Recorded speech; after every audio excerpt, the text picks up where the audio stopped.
Indian men break the confidence by saying these type of things. How can anyone actually say that? Shame on him. May this kind of man never find any women. The audacity of such men.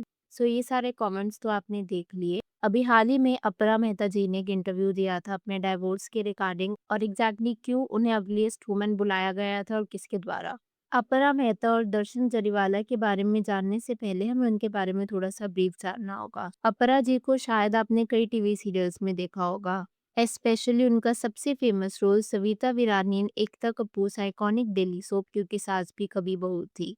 Multi decade career उनका रहा है और भी कई major television shows में she has स्टार्ड like Anupama, जमाई राजा और कई फिल्म्स में भी काम किया है लाइक देवदास। अपरा जी की जो जर्नी थी ना वो शुरू हुई थी एक 15 साल की टीनेजर के तौर पर जहाँ पर उनका पहला पेचेक सिर्फ 125 रुपीज का था। फिर ऑब्वियसली काफी मेहनत करके वो मुंबई आई, उन्होंने टीवी सीरियल्स में काम किया और आज के टाइम पर वो गुजराती थिएटर वगैरह करती हैं and she is Gujarat highest paid theatre artist. अपरा जी के हस्बैंड की अगर बात करी जाए हु इज दर्शन जरीवाला, सो दर्शन जरीवाला एक national film award winning actor हैं। इन्हें भी आपने कई मूवीज में देखा होगा जैसे कि गांधी जहाँ पर इन्होंने एक्चुअली गांधी जी का रोल प्ले किया था, गुरु, आज जब प्रेम की गजब कहानी जहाँ पर इन्हें रणबीर कपूर के फादर का रोल प्ले किया था। लोग इन्हें ना एक साथ as that creative power couple देखते हैं और इनकी लव स्टोरी की शुरुआत पता है कैसे हुई थी? लेट 1970s और 1980s अर्ली की बात है, जिस टाइम पर अपरा जी सिर्फ 18 की थी और दर्शन जी 21 के। Both were still in college और कॉलेज में ही दे फेल इन लव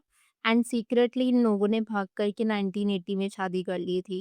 अब क्योंकि इन्होंने शादी भाग के कर रही थी और अपने पेरेंट्स से छुपाया हुआ था तो दोनों रहे अपने फैमिली होम्स में ही रहते। एज इन अपरा जी अपने घर पर रह रही थी और दर्शन जी अपने घर पर। और फिर जब दोनों कॉलेज जाया करते थे तो कॉलेज जाने के बजाय सुबह 7 से दोपहर 12 बजे तक वो राज राज रेस्टोरेंट में मिला करते थे नियर मिठी भाई कॉलेज। और अपरा जी का ये सीक्रेट कि उनकी शादी ऑलरेडी हो चुकी है, ये उनकी मदर को तब पता लगा था जब कॉलेज की तरफ से एक ऑफिशियल वार्निंग लेटर भेजा गया था रिगार्डिंग हर लो अटेंडेंस, क्योंकि वो कॉलेज तो जाती नहीं थी लेक्चर्स अटेंड करने, इस वजह से उनकी लो अटेंडेंस थी and that is when both the families realise कि इनके बच्चे तो ऑलरेडी शादी कर चुके हैं। तो आखिर में 1981 में दोनों फैमिलीज ने जब इनको रियलाइज हो गया that they are already married तो एक ट्रेडिशनल फैमिली वेडिंग भी करवाई गई थी ताकि सबकी ब्लेसिंग्स वगैरह मिल सके। और कुछ सालों बाद इनकी एक डॉटर भी हुई बाय द नेम ऑफ खुशहाली। कई साल इन्होंने एक साथ बिताए लेकिन 2003 में they started living separately, although कभी भी लीगल डाइवोर्स फाइल नहीं किया था। अपरा जी ने जब अपने डाइवोर्स के बारे में बताया था ना, तो उन्होंने कुछ ऐसा शेयर किया था कि वो यूएसए में थी, जहाँ पर वो कोई तो थिएटर शो कर रही थी और अभी उन्होंने बस उसको रैप अप ही किया था और अपरा जी ने दर्शन को कॉल किया था क्योंकि उसी दिन उनकी वेडिंग एनिवर्सरी भी थी, तो वेडिंग एनिवर्सरी विश करने के लिए। बट ओवर द फोन दर्शन जी ने अपरा जी को ये कह दिया था कि तुम जैसे ही लैंड करोगी मुंबई, मुझे तुमसे बात करने की ज़रूरत है। तो काफ़ी अर्जेंट मैटर है ऐसा करके। सो मुंबई में अपरा जी ने लैंड किया था लगभग 3 बजे और वो भागते-भागते घर गई थी कि पता नहीं क्या बात हो गई बिकॉज़ दर्शन जी फ़ोन पे नहीं बता रहे थे। लगभग 3 बजे उन्होंने लैंड किया था, 5 बजे तक वो घर पहुँची थी और बाय द वे सुबह के 7 बजे उनका फिर से शूट था। लेकिन जैसे ही वो घर पहुँची, उन्होंने देखा कि दर्शन जी ना सामने एक झूले पे बैठे हुए हैं और चाय पी रहे हैं। और दर्शन जी उनकी तरफ देख कर के ये कहते हैं, "you know Apara, we need to separate because I have fallen out of love with you. मुझे तुम अब बिल्कुल भी पसंद नहीं हो and you are the ugliest woman I have come across in my life." आप ये सोचो कि अपरा जी इतनी ज़्यादा स्टन्ड हो गई थी, इतनी सरप्राइज़्ड हो गई थी अपने हस्बैंड के इन वर्ड्स के बाद बिकॉज़ अगर देखा जाए so these words are so brutal. If you have fallen out of love that is okay, but then किसी को ये कहना that you are the ugliest woman ever in my life shows the type of ugly person you are. खैर, तो अपरा जी ना बहुत ज्यादा सरप्राइज्ड हो गई थी और क्योंकि वो इतना ट्रैवल भी करके आई थी तो थकी हुई थी, so she had no time to react क्योंकि 5 बजे वो आई थी और सुबह 7 बजे उन्हें फिर से शूट पे जाना था। फिर वो अपने टीवी सीरियल के शूट पर भी जाती हैं, बट देन उनको ना प्रोसेस नहीं हो रहा होता क्योंकि वो ऑलरेडी इतनी थकी हुई थी और फिर वो दोबारा शूटिंग करने गई थी।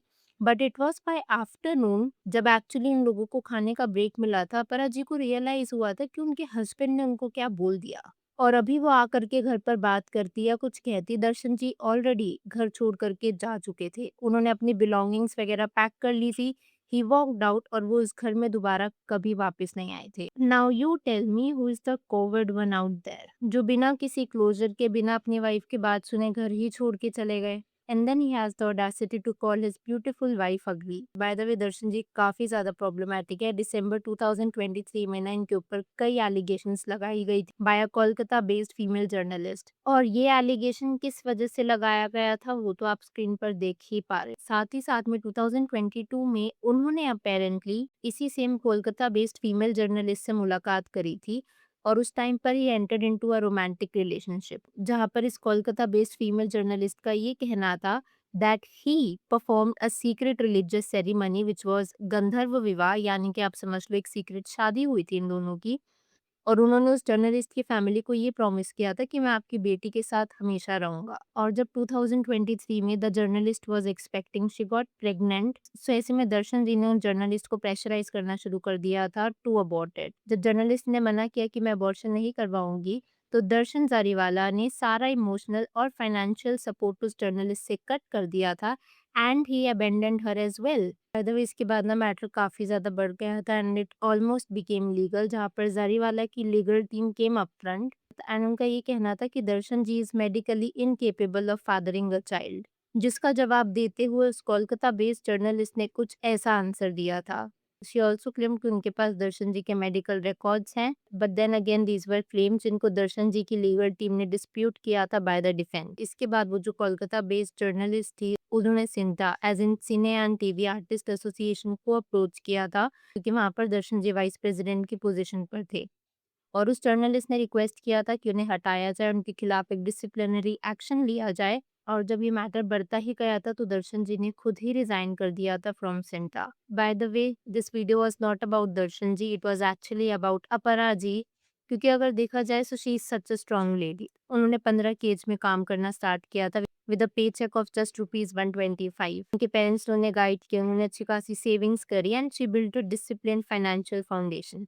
बट देन सडनली उनकी 22 ईयर मैरिज सुबह के 5 बजे एंड हो जाती है। उन्हें फाइनेंशियल शेल्टर के लिए किसी को बेग नहीं करना पड़ा या अपनी डिग्निटी कॉम्प्रोमाइज नहीं करनी पड़ी। She walked straight to her work place as a self sufficient woman, which is such a good learning. वो अक्सर कहा जाता है ना that eventually what saves a woman is her career and her dreams. वही शायद इनके केस में सच भी हुआ। और जहां तक बात करी जाए उनके हस्बैंड की स्टेटमेंट की that you are the ugliest woman I have ever seen, कहीं न कहीं इससे पता चलता है कि मे बी उनमें खुद में कितनी इनसिक्योरिटी होगी that he was trying to project on to others. और ऐसा ना अक्सर कई लोग करते हैं, they attempt to shatter your self esteem, ताकि आप खुद को ब्लेम करो instead of themselves holding accountable for walking away. By the way, मैं आपको यहाँ पर एक और चीज़ भी बताना चाहूँगी कि जब इनिशियल ईयर्स थे इनकी शादी की, इट वाज़ अपरा जी जो अपने और अपने हस्बैंड दोनों के लिए अर्न किया करती थी, ताकि दर्शन जी अपनी प्रोफेशनल स्टडीज पर काम कर सके। He was studying for CA, but even then eventually the statement that his husband give was just messed up. आप अपरा जी और दर्शन जी के इस डिवोर्स की रिगार्डिंग और जो स्टेटमेंट सर्कुलेट हो रही है उस पे कुछ कमेंट्स भी देख लो। Indian men break the confidence by saying these type of things. Like he's a Tom Cruise. He's an insecure man for sure. We all know what a gorgeous woman you are. How can anyone actually say that? Shame on him. So you can see the most sensible looking man can also berate his wife this way. Falling out of love is okay. But no, he didn't have to say anything about her looks. और इस comment से I agree a lot. क्योंकि अगर if he fell out of love, that is understandable. But then ये सब कहने की बिल्कुल भी ज़रूरत नहीं थी। May this kind of man never find any women. The audacity of such men. खैर, अब मैं यहाँ पर आपसे जानना चाहूँगी, अगर आपके इस वीडियो के ऊपर कुछ थॉट्स हो तो please let me know in the comments below. Video पसंद आई हो तो hit that like button. Consider subscribing the channel if you haven't already, and I will see you super soon with another video.